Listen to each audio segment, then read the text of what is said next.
Hey cuties, welcome back to the love story, to the dark side of love। के पिछले part में हमने देखा था कि व्हाट मारिया ने किसी की ज़िंदगी डिस्ट्रॉय कर दी थी। एग्जैक्टली जो प्यार कहीं ना कहीं हम सब के दिल में एक उम्मीद बन के नज़र आ रहा था कि दो लोग मिल रहे हैं, करीब आ रहे, चीज़ें सॉल्व हो रही हैं, ना चाहते हुए हज़ार लड़ाई झगड़े होते, चीज़ें होती, बहुत सारी मिसकंसेप्शन होते, बट कहीं ना कहीं चीज़ें सॉल्व होती। शायद दो प्यार करने वाले अपने सारे गिले शिकवे को बुला करके एक दूसरे के करीब आते, बट इसने तो सारे रास्ते बंद कर दिए। हाँ, कहीं ना कहीं अब इन्हें एक दूसरे के करीब आने में बहुत टाइम लग जाएगा, क्योंकि कहते हैं ना, ये एक ऐसी चीज़ होती है जो कोई भी नहीं चाहता कि हाँ हम कभी सोचे अपने पार्टनर के बारे में कि अगर उससे कोई गलती हो गई है तो हम उसे कभी एक्सेप्ट नहीं कर सकते।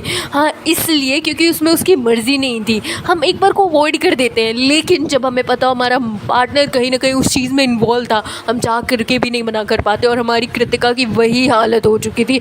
वो नूर की ऐसी हरकतें बिल्कुल बर्दाश्त नहीं कर सकते थे। एक तो उसकी पुरानी इतनी सारी गलतियाँ, ऊपर से श्री को भगाने का आरोप लगाना, वही चीज़ कि हमारी जो नूर है उन्होंने प्यार इसीलिए किया ताकि श्री को भगा सके। नूर हर तरफ से गलत फहमियों में फंसी थी। अब उसने जाके सच में बहुत बड़ी गलती करी जो शायद उसे नहीं करनी चाहिए थी, बट उसने कर दी। और उसे सबसे बड़ी चीज़ है, उसे पता ही नहीं है। और जब तक हमें अपनी गलती का पता नहीं होगा, हम कैसे रिग्रेट फील करेंगे, कैसे माफ़ी मांगेंगे, कैसे पछतावा करेंगे, ये तो इम्पॉसिबल थिंग है। और ना ही हमारी कृतिका मैडम जा करके उसे बताने वाली कि तुमसे ये गलती हुई है, क्योंकि it's kind of big thing. और हमारी मारिया मैडम क्या गेम खेला है उन्होंने फ़ोन में फ़ोटोज़ भी सेव करके रखी है, डर के मारे वो भागने की भी कोशिश कर रही हैं। और अब उन्हें लग रहा है कि चलो ठीक है, ज़्यादा से ज़्यादा क्या हुआ, दो लोग करीब आना चाहते थे कि ठीक है करीब आ गए, दैट्स इट, और कुछ नहीं। बस ये बात हमारी नूर मैडम को नहीं पता चलनी चाहिए। और नूर को दूर दूर तक ये बात नहीं पता थी। नूर कृतिका को गलत समझ रही थी, कृतिका नूर को। कृतिका स्टिल हॉस्पिटल में थी और हमारी नूर मैडम मैम अभी 1-2 दिन का और वहाँ पे ब्रेक ले रही थी, क्योंकि स्नोफॉल हो रहा था। दोनों फैमिलीज़ कहीं नहीं जा सकती थी। फैमिलीज़ क्या, कृतिका की फैमिली थी और नूर का तो पूरा टूर था। नूर रेडी हो जाती है अपने दोस्तों के साथ, सोनी वगैरह के साथ जाती है कैफ़े में, एकदम अच्छे से रेडी वगैरह हो करके वहाँ पे जाती है, पागलों की तरह डांस कर रही होती है। मतलब कहते हैं ना कि वहाँ पे जो भी करीब आना चाह रहा था, कोई लड़की उसे करीब आने दे रही थी। नूर सच में अपने आप को बहुत बेकार बना रही थी, वो चीज़ों को एक गलत तरीके से ले रही थी, लेकिन वो दिल की बुरी नहीं थी। आई नो बहुत सारे लोग कह रहे थे कि वो बुरी है, आप उसे ऐसे प्रेजेंट कर रहे हो कि वो अच्छी है, बट वो दिल की बुरी नहीं है। अब उसकी आगे की कहानी सुनोगे ना तो आपको पता चलेगा कि वो कैसी है। ओके, बट उसके लिए आपको हमेशा रहना होगा मेरे चैनल पे। Just kidding. हमने देखा था कि हमारी जो नूर मैडम होती है वो कैब क्लब में तो चली जाती है, वहाँ पे बहुत ज़्यादा डांस, इतना डांस कि हद तो तब हो जाती है। जो मैंने आप लोगों से बताया था ना, नशे का एक लेवल, आज आप लोगों को पता चलेगा उसने नशे का क्या लेवल क्रॉस करा था। वो उस जो बॉडी गार्ड होता है उसे पकड़ते कहते भाई चल नहीं चलेंगे, चल हम नीचे जाएंगे। ओके, वो नीचे जाती है और नीचे हर रूम में, मतलब हर जगह, कहीं इंजेक्शन लगाए जा रहे थे, कहीं वो गर्म करके दिया जा रहा था, कहीं पे मतलब वो खींचने के लिए कहा जा रहा था, कहीं पे कुछ हो रहा था। और एक सबसे ख़तरनाक चीज़, वहाँ पे एक आदमी था, उसके पास बहुत सारे स्नैक थे। हाँ, आप लोगों को पता नहीं होगा, स्नैक्स जो होते हैं, सॉरी स्नेक जो होते हैं, सांप जो होते हैं, उन्हें डुबो करके रखा जाता है नशे वाली चीज़ में। और फिर जब वो उन्हें उसमें से निकाला जाता है तो कुछ लोग क्या करते हैं ना, उन्हें बाइट कराते हैं जिससे उनको नशा फील हो सके। हमारी नूर मैडम वो बाइट कराती हैं अपने जीभ पे। इस बंदी को क्या हो गया है, आई डोंट नो ये क्यों कर रही है, बट ये बहुत लिमिट क्रॉस हो गई। इसको रोकना बहुत ज़रूरी है और इसे सिर्फ एक इंसान रोक सकता है, कृतिका। लेकिन कृतिका इस समय ट्रोमा में जा रही होती है। आई डोंट नो क्या होने वाला है। आप लोगों को क्या लगता है कृतिका क्या करेगी? कृतिका डिप्रेशन में चली जाएगी, कृतिका पागल हो जाएगी, कृतिका कोई अलग एक्शन लेगी, करेगी क्या कृतिका? तो उसके लिए देखते हैं क्या होता है। फिर हमने देखा था कि हमारी जो कृतिका मैडम होती है ये इधर बेहोशी की कंडीशन में होती है, बार बार सोच बैठ रही होती है, कुछ खा पी नहीं रही होती, बस पागलों की तरह बैठी होती है। उसकी बुआ को बहुत टेंशन होती है, उसके मॉम डैड को कॉल कर देते, उसके मॉम डैड डिसाइड करते कि वो आ रहे हो। और इधर हमारी नूर मैडम को पेन हो रहा था पूरी बॉडी में। उन्हें एक बार को लगता है उन्होंने जो स्नैक बाइट कराई है उसकी वजह से हो रहा है, बट बॉडी पेन इसलिए हो रहा था क्योंकि वो फिजिकल हुई हुई थी मारिया की वजह से। मारिया उधर अलग सुकून में थी, उसे अलग सुकून फ़ील हो रहा था, और कहीं ना कहीं से ये जो खबर होती है, 2 लोग क्लोज़ आए थे, ये सोनी मैडम की वजह से हर एक बंदी को पता चल जाती है कि 2 लड़कियां क्लोज़ आई थी। वैसे भी हमारी जो नूर मैडम थी उसे द रॉक की तरह माना जाता था, यूँ कहूँ कि उसे बहुत कूल माना जाता, तो कुछ भी करे सबके लिए सही होता था। बट 2 लोगों का क्लोज़ आना, 2 लोगों का फिजिकल होना, it's kind of big thing. पूरे हर जगह होटल में हल्ला हो जाता। और कहते हैं ना कि हमें लगता है कि हमारी जो बातें हैं वो बड़ों तक नहीं जाती है, पर बातें टीचर्स तक जाती है। टीचर्स अपने कानों पे अवॉइड कर देते, या फिर उन्हें लगता है जब कोई बच्चा हमें आगे शिकायत करेगा तब हम मानेंगे। हमारी नूर मैडम की जो मैम होती है, उन्हें ये बात पता चलती है। उनको ये बात पता चलती, मैम बहुत गुस्से में आ जाती है। मैम तुरंत डिसाइड करती हैं कि वो नूर से मिलने जाएंगी, लेकिन ये भी होता है कि नूर है कहाँ, किसी को नहीं पता होता है। फिर हम देखते हैं कि इन लोगों की इतनी बुरी कंडीशन हो चुकी होती है, जिन लोगों ने स्नैक बाइट कराए होते हैं। नूर तब भी ठीक कंडीशन में थी, उसमें से एक लड़के की तबीयत बहुत ख़राब होने लग जाती है, क्योंकि कहते हैं ना कभी कभी रिस्क होता है कि स्नैक का जो ओरिजिनल जहर है वो निकाला गया है कि नहीं, और शायद वो नहीं निकाला गया था। उसकी हालत बहुत ख़राब होने लगी थी। और सबसे बड़ी चीज़ क्या होती है, वो जो नशा कराने वाले लोग होते हैं वो बोलते हैं हमारी कोई जिम्मेदारी नहीं है कि अगर कुछ हो जाएगा। वो इन चारों को बाहर फेंकवा देते हैं। ये लोग पूरी ठंड में बाहर पड़े होते हैं, अकड़ जाते हैं। नूर तब भी ठीक हालत में होती है, बट वो भी अकड़ चुकी होती है। मौसम बहुत ख़राब हो रहा होता है, हालत बद से बदतर हो रही होती है। वहाँ पे पेट्रोलिंग के लिए पुलिस जा रही होती है, उन्हें ये लोग मिलते हैं चारों के चारों। मतलब इतने बेतहाशा ये लोग ड्रंक होते, इतने ज़्यादा कि किसी के पास कोई ऑप्शन नहीं होता है। वो लोग डिसाइड करते हैं कि इन्हें ले करके चलो, और सबकी एज कम थी, सबकी एज कम थी, कोई 18+ नहीं था। सबको कार में बैठाया जाता है और वहाँ पे लेके जाया जाता है पुलिस स्टेशन में। फिर सोर्स वगैरह से पुलिस पता लगा लेती। पुलिस तो यूँ पता लगा लेती है ना कि आप कहाँ से हो, कैसे हो। पता चल जाता है कि ये बच्चे स्पोर्ट्स क्लब वाले हैं। तुरंत स्कूल को फ़ोन जाता है, ना कि किसी के टीचर को, ना वहाँ वो टीचर जो लेके आई थी। स्कूल में जाता है, स्कूल अथॉरिटी परेशान हो जाती है, किसी तरीके से मामला को दबाया जाता है। मतलब यूँ कहो कि थोड़ा शांत करने की कोशिश करी जाती। तुरंत मैम को कॉल आता है कि वेयर आर यू, बच्चे ये क्या कर रहे हैं, तुम लोग कहाँ पे हो। मैम शॉक्ड होती हैं, मैम को खुद पता नहीं होता। मैम जाती इन लोगों को पुलिस स्टेशन से ले करके आती हैं। लेके आने के बाद कुछ पैसे वगैरह देते, छूट जाते हैं। वार्निंग भी दी जाती है, कहा जाता है आप लोग कल के कल यहाँ से निकलिए। मैम कहती सर हम ज़रूर निकलेंगे इन बच्चों को ले करके।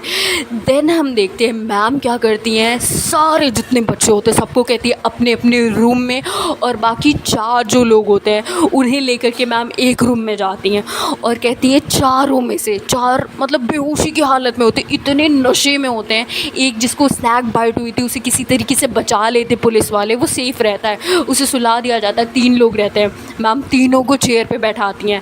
मैम डंडे लेती है, पानी बर्फ़ का मंगाती हैं, तीनों के मुंह पे डालती हैं। तीनों फिर भी बेहोशी की हालत में होते हैं।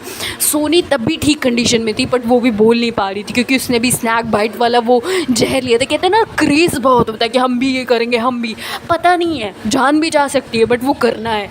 एग्जैक्टली इन लोगों ने किया था। देन इसके बाद मैम बहुत ज़्यादा चिल्लाते, पर किसी की कान पे जू नहीं रोकती है। दूसरी मैम आती, मैम कहती व्हाट इज़ दिस मैम, आपने बताया नहीं बच्चे ये सब कर रहे हैं। मैम कहती क्या कर लेंगी आप, हमें पहले से पता है, स्कूल अथॉरिटी को भी पता है कि ये कैसी है, बट हम कुछ नहीं कर सकते मैडम। हाँ हम सुबह बात करेंगे। आई डोंट थिंक सो कि कल स्नोफॉल बंद होगा, हम सुबह बात करेंगे और आप नहीं बोलेंगे मैम प्लीज़। मैम कहती हैं ठीक है मैम, बट आप मुझे बताना चाहिए। मैम कहती बस मैम प्लीज़ आप जाइए। किसी तरीके से रात बीत जाती है। मैम वहीं पे बैठी होती, उधर नूर कृतिका की कंडीशन ख़राब होती, उधर नूर वगैरह ने अपनी हालत ख़राब करके रखी होती है। मॉर्निंग होती है, नूर अपनी आँखों को मल रही होती, मतलब एकदम मतलब कहते हैं अकड़ चुकी होती है बॉडी। मैम ने रूम हीटर ऑन करके रखा होता है, वो कहते हैं ना वो क्या कहते हैं वो जो जिससे गर्म हवाएं निकलती हैं, वो ब्लोअर ऑन करके रखा होता है। बहुत सारी चीज़ें ऑन करके रखी होती है जिससे इन लोगों को मतलब गर्माहट मिलती है, लोग सो करके उठते हैं। देन इसके बाद नूर को फील होता है कि हम बैठे हुए हैं, चेयर पे बैठे, उठती है, अंगड़ाई लेती है। मैम कहते हैं सेट, वहाँ पे बैठो नूर। मैम चिल्लाती नहीं है, मैम नॉर्मली बोलती है। नूर कहते हैं ओके मैम क्या हो गया, what's your problem ma'am. Ma'am कहती है I said sit, okay sit का मतलब बैठो। नूर कहती है ओके मैम। मैम जो होती है वो डंडा लेती है और नूर के पैरों में मारती। नूर कहती है ma'am what is this. Ma'am कहती जस्ट कीप क्वाइट, तुम्हें शर्म नहीं आती है, हाँ तुम रुको तुम तो बन चुकी हो इन दोनों से। तुम दोनों ये जो कहेगी वो तुम दोनों करोगे, ये कहेगी कि हम कुएं में कूद रहे, तुम दोनों कुएं में कूदोगे। तुम दोनों को स्पेशली मैं इसका साथ देने के लिए रशिकेट करवाती हूँ। No excuses. हमें कोई स्पोर्ट्समैन, कोई स्पोर्ट पर्सन, कोई स्पोर्ट्स वुमेन नहीं चाहिए। हमें ट्रॉफ़ी नहीं लेनी है, बहुत ट्रॉफ़ी, बहुत बदनामी हो चुकी है। तुम दोनों get out my room right now. मैं सोनी और वो जो एक और लड़का होता है उसे मैम निकाल देती हैं एंड देन इसके बाद नूर को बैठाती है। नूर एकदम चिल होती है, उसे तो लगता है कि अब उसे घर नहीं जाना, वो घर छोड़ रही होती है। एग्जैक्टली इसीलिए उसने अपने नौकर को अपनी प्रॉपर्टी दे दी होती है, पैसे दे दिए होते हैं, वो घर छोड़ रही होती है। नूर कहती है डोंट वरी मैम, अब मेरे को भी निकाल दो, आई डोंट केयर। वैसे भी मैं एक बाइक लेने का सोच रही हूँ, फिर I am going a long trip, okay, bike riding and I love nature. कोई अपना नहीं हुआ बट ये नेचर बहुत प्यारा है। मैंने कल रात की हर वो एक बारिश को फील किया, हर वो बर्फ़ को फील हुआ। I just feel so amazing ma'am. I know it's okay ma'am. Wait ma'am, वो अपने पॉकेट से आई कार्ड निकालती, मैम को देती, कहती मैम थैंक यू। मैम उसका हाथ पकड़ती, कहते तुम समझती क्या हो अपने आप को, जितनी बड़ी हो नहीं उतनी बड़ी बातें होती है, तुम्हें शर्म नहीं आती? तुम्हारी मासी तुमसे कितना प्यार करती है। नूर कहती ma'am no ma'am, I am unwanted child. आपको जानना था ना मेरी लाइफ के बारे में। सुनो मैम, आज लग रहा है आपको बताना चाहिए। आई डोंट थिंक कि आपको मुझे आपको कुछ शेयर करना चाहिए, बट आई थिंक आपको जानना चाहिए। आपको बहुत फिक्र है मेरी, राइट? प्लीज़ बैठो। तो कहाँ से सुनोगे मॉम? सॉरी मैम, मॉम तो कोई है ही नहीं मेरे पैदा होने के बाद से, या फिर अभी की स्टोरी? हाँ अभी की बताती हूँ। एक्चुअली मेरी गर्लफ्रेंड थी मैम। अब सॉरी मैम, डोंट शॉक्ड। अब मैं वैसी गर्ल हूँ जो एक लड़की को पसंद करती है, यू नो मैम। एक लड़की को पसंद करती है। आपको कैसे पता होगा? मैम कहती आई नो वेरी वेल। वो कहती वो ओके मैम, दैट्स ग्रेट, आप अपडेटेड रहते हो। तो उसने मुझे छोड़ दिया, शायद मैं उससे धोखेबाज लगी या फिर कोई और मैटर होगा, जो भी मैटर है। मेरे मॉम डैड उनके लिए भी अनवांटेड थी। मेरी मासी शी इज़ द वन जो मुझे बहुत प्यार करती है, मतलब बहुत मैम, बहुत। ये पैसे, ये नशा, ये ड्रिंक, ये सारी चीज़ें, ये कपड़े, ये लत्ते, यहाँ तक जो अंदर का मैंने पहना है ना ये बनियान, ये तक भी मेरी मासी की है। मेरा तो एक जूता नहीं है। हाँ हर एक चीज़। आपको क्या लगता है? I am feeling so happy कि मैं नशा कर रही हूँ, मैं ड्रिंक कर रही हूँ? No ma'am, I feel guilty, I feel sad कि वो औरत जो इतनी मेहनत से सारी चीज़ें करती है, उसके हस्बैंड की कमाई की है, उसके पैसों में मैं ऐश कर रही हूँ। इसीलिए मैंने डिसाइड करा है कि मैं घर छोड़ रही हूँ। मासी को भी छोड़ दूँगी, ना उनके पास रहूँगी, ना चीज़ें होंगी, ना उसका पैसा खर्च होगा, ना उन्हें टेंशन होगा। मैम क्लैप करते करते खड़ी होती, कहती वाओ वाओ वाओ वाओ। मुझे कोई फ़र्क नहीं पड़ता तुम किससे प्यार करती हो किससे नहीं, बट तुम्हारी मासी तुम्हारे बिना मर जाएंगी। नूर क्या पागल बने कि तुम उन्हें छोड़ करके चली जाओगी? नूर कहती है मैम ये मेरी फैमिली थिंग है यार, आप मत पढ़ो। अब मेरे हालात, मेरी मजबूरियाँ, मेरे अंदर जो चल रहा है ना उसे नहीं समझ सकते। बट मैम बेचारा मत समझना, आई एम स्ट्रॉन्गेस्ट वन। मैं बहुत स्ट्रॉन्ग हूँ and don't feel bad for me, okay? I am good, मुझे कोई टेंशन नहीं है, I am just happy, okay? मुझे कोई प्रॉब्लम नहीं है, मैं बस लाइफ को इन्जॉय करना चाहती हूँ मैम। अब नहीं लगता कि मुझे आपसे ज़्यादा कुछ कहना चाहिए, थैंक यू। हाँ वो इतना बोलती जाने लग जाती। मैम कहती है एक मिनट, मुझे लगता है तुम अपनी इन फ्यूचर मासी के मरने की खुशी में इतना ड्रिंक करती थी। हाँ नोट टर्न होती, कहती मैम पागल हो गई हो क्या, क्या बोले जा रही हो? मैम कहती नहीं पागल नहीं हूँ, एक बच्चे को समझा रही हूँ कि एक माँ की फीलिंग क्या होती है। हाँ एक लड़की को समझा रही हूँ कि एक औरत जब अपना खून पसीना लगा के किसी बच्चे को पालती है तो उसकी अहमियत क्या होती है। और एक ऐसी दोस्त को बता रही हूँ जो अपने दोस्तों को बिगाड़ रही है। एक ऐसी लड़की को बता रही हूँ जिसने प्यार कभी किया नहीं बट सामने वाले को धोखेबाज बताया। नूर की थी वो मैम इतने सारे चार्जेस, ओके आई एक्सेप्टेड, सारे चार्जेस एक्सेप्टेड है। बदनाम अब कोई फ़ायदा नहीं है। इस दिल पे ना बहुत सुनहरे अक्षरों में बहुत लोगों ने बहुत अच्छी अच्छी बातें लिखी है। अब मन नहीं करता किसी की बात सुनने का।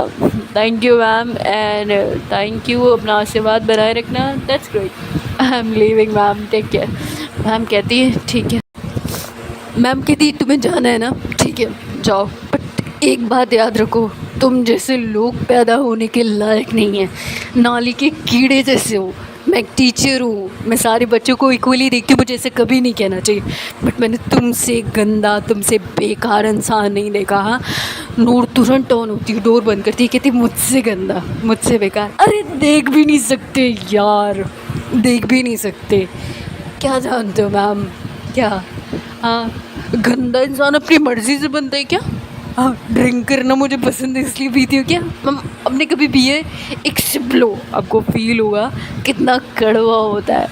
बट आपको पता है मैम, वो जो ड्रिंक होती है ना, सारी चीज़ों को भुला करके माइंड को एकदम हैप्पी कर देती है। जैसा लगता है लाइफ में कुछ है नहीं, बॉडी हल्की है, पंख लग चुके हैं, आसमान में उड़ रहे हैं, सब कुछ सुनहरा है। वो सपनों की दुनिया हो जाती है मैम, जिन्हें हकीकत में लोग एक्सेप्ट नहीं करते ना मैम, वो सपनों की दुनिया में रहते हैं। And I am the one. Mom की बात कर रहे थे ना, माँ का प्यार। माँ है ना माँ, उन्होंने पैदा किया, but she didn't care about me, उन्हें फिक्र ही नहीं है। आई नो मेरी मासी बहुत अच्छी है, बहुत अच्छी, इसीलिए उसके लिए बुरा लग रहा, बट डोंट वरी, उसके लिए सब कुछ छोड़ गया है। पता है मैम, मैं उसका प्यार डिज़र्व नहीं करती। She is the amazing person, she is like सोना है वो, सोना, एंड मैं कोयला हूँ, या मैं वो हीरा है, मैं कोयला हूँ, कोई कंपैरिजन नहीं है। मैं नशा छोड़ नहीं सकती, मैं उसे हर्ट नहीं कर सकती, और नशा करने का रीज़न कहीं ना कहीं पहला प्यार ही थोड़ा भारी पड़ गया मैम। वो कहते हैं ना कि प्यार एक बार हो चाहे कई बार गलत नहीं होता, बट मैम प्यार एक ही बार हुआ, जिससे हुआ दिल से हुआ, बट आज तो कोई समझ ही नहीं पाया मेरा प्यार। शायद मुझे प्यार करना नहीं आता। It's okay ma'am, it's okay, thank you ma'am, I am sorry. और ये मत कहना कि मैं किसी का प्यार नहीं समझ पाती, बट हाँ बेचारा मत फील करना मेरे लिए, because I am the strongest one. मतलब हमारी नूर मैडम इतनी इमोशनल राइमिंग करती, इतनी इमोशनल बातें करती हैं, मैम भी इमोशनल हो जाती, मैम अब कुछ नहीं बोलती हैं। नूर वहाँ से डोर से निकलती है, बाहर जाती है, थोड़ा सा गहरी सांसें लेती क्योंकि उसका गला बहुत भर चुका होता है, और फिर वहाँ से जाने लग जाती है। तब तक संजीव आ रहा होता है। संजीव वो बंदा होता है जो हमारी कृतिका के साथ होता है, और संजीव जब हॉस्पिटल वार्ड में होता है तब हमारी जो कृतिका नींद में नाम ले रही होती है, Noor Noor don't do it, don't do it, Noor I just hate it. और संजीव किसी तरीके से पता कर लेता है कि जो नूर नाम की लड़की वो इसी होटल में, क्योंकि उसे पता था इससे पहले उसकी ऐसी कंडीशन नहीं थी, अभी हुई है। देन इसके बाद वो देखता है कि नूर आ रही होती है, वो तुरंत आता है, नूर को कॉलर पकड़ के उसे उठा लेते, कहते कौन है तू, हाँ कौन है तू, उसके साथ क्या किया उसने। हाँ, नूर कहती है भाई रोगी यार, उधर उधर उधर उधर उधर आराम से बात करते हैं। हाँ कौन है पहले बता, क्या चाहिए, हाँ क्यों अपनी सामत बुला रहा है भाई। वो कहता है तू मारेगी मुझे, तू कौन है, उस लड़की के साथ तूने क्या किया है। और कहती कौन सी लड़की, हज़ारों लड़कियां हैं, कहीं आएंगी कहीं जाएंगी, तेरी भी लाइफ में कोई आता क्या, आएगी चली जाएगी, अरे होती ऐसी है, एक हो जैसी होती है सब। वो कहते तू नशेड़ी है, तूने क्या किया मेरी कृतिका के साथ। हाँ हमारी नूर मैडम मुझे कहती है कृतिका, अरे वो तेरी कृतिका है, कब से तेरी हुई भाई। नूर अभी भी नॉर्मल होती है, वो कहती है अरे पता है क्या नहीं, तब तक मैम आ रही होती, मैम कहती है एक्सक्यूज़ मी जेंटलमैन, आप क्या कर रहे हैं, कौन है। वो कहता है कि मैम आप जो भी हैं प्लीज़ दूर रहिए, इसने मेरी होने वाली बीवी पे कुछ किया है जिसकी वजह से वो हॉस्पिटल में है। ये कौन है, आप लोग कहाँ से आए हो, कौन हो, जल्दी बताओ वरना मैं पुलिस केस कर दूंगा। मैम कहती है एक मिनट कौन लड़की, क्या हुआ है। देन इसके बाद नूर थोड़ा सा उसका जो नशा होता है ना वो कम होता है। देन इसके बाद अभी भी नशा होता है, हैंगओवर होता है बहुत ज़्यादा, वो अपने मतलब अपने नाकों को बार बार पोंछे जा रही थी। देन इसके बाद वो कहता है, कृतिका हम लोग यहाँ पे घूमने के लिए आए थे, आई डोंट नो ये लड़की कौन है, आप कौन हो, बट वो नींद में इसका नाम ले रही है, कह रही है जो हुआ इसकी वजह से हुआ है, ये कौन है, कहाँ से आई है, I know about her everything. इसकी वजह से वो हॉस्पिटल में संजीव मतलब बहुत ज़्यादा कृतिका से अटैच हो चुका होता है। उसका भाई भी आ जाता है कृतिका का, सब वहाँ पे घेरे होते हैं। कृतिका की बुआ आ जाती हैं, वो देखती हैं और फिर उसके बाद नूर को थप्पड़ मारती, कहती तुम्हारी वजह से मेरी भतीजी हॉस्पिटल में, तुम कौन हो, जब से मिली हो तब से परेशान है। मतलब पूरे घर वाले ब्लेम नूर पे डाल देते हैं। सो एक बात मैं आप लोगों से पूछूंगी, क्या नूर सच में इतनी गलत लगती है? आपको उसके हालात नहीं दिखते? स्टार्टिंग से उसके मॉम, उसके डैड, उसकी फैमिली, उसने तो हमेशा ट्राई करा ना सबको खुश रखने का, सबको हैप्पी रखने का। उसने तो अपना दुख भी शेयर नहीं करा कि वो कितनी वीक है। उसने आज तक किसी को नहीं बताया कि उसके साथ क्या क्या हुआ है। शायद कृतिका अगर उसे समझती तो इतनी प्रॉब्लम ही ना होती। क्या आप लोगों को भी लगता है नूर गलत है? आई नो नूर ने बहुत बड़ी गलती करी है। अगर उसको छोड़ के अगर देखा जाए तो आप लोग प्लीज़ कमेंट करके बताना। सो हे गाइस, इसके आगे का पार्ट देखते हैं नेक्स्ट वीडियो में। If you like my video please like, comment and subscribe. Thank you so much cuties for watching my channel, thanks a lot. And मुझे माफ़ कर दीजिएगा, मेरी जॉब बहुत बड़े ख़तरे में है। आई एम सो सॉरी, मैं इतनी स्ट्रॉन्ग नहीं हूँ जिसके लिए मैं पूरे दिन फाइट कर रही हूँ, इतनी स्ट्रगल कर रही हूँ। अगर वो चीज़ ख़तरे में आ जाएगी, I can't explain how much I love my job. So sorry. वो ईंटें गाड़ी जैसी जॉब है but I love it and उसमें मेरा नाम है। मैंने मैम से बात करी, 2 दिन बाद मीटिंग फिक्स हुई, बातें हुई। उन्होंने कहा हम देखते हैं, हम कुछ करते हैं, बट आई फील कि शायद मेरी जॉब चली जाएगी। बट अगर जॉब रही तो मैं ज़रूर आप लोगों को बताऊँगी। और थैंक यू मेरे लिए इतनी प्रेयर्स करने के लिए, मुझे इतना हौसला देने के लिए, मेरी हौसला अफजाई करने के लिए शुक्रिया। अब लगता है कि मेरी बहुत बड़ी फैमिली है जो मेरी अच्छे बुरे हर वक्त पे मेरे साथ है। So sorry guys. So yeah great, thank you, thanks lot, bye bye queries, bye bye.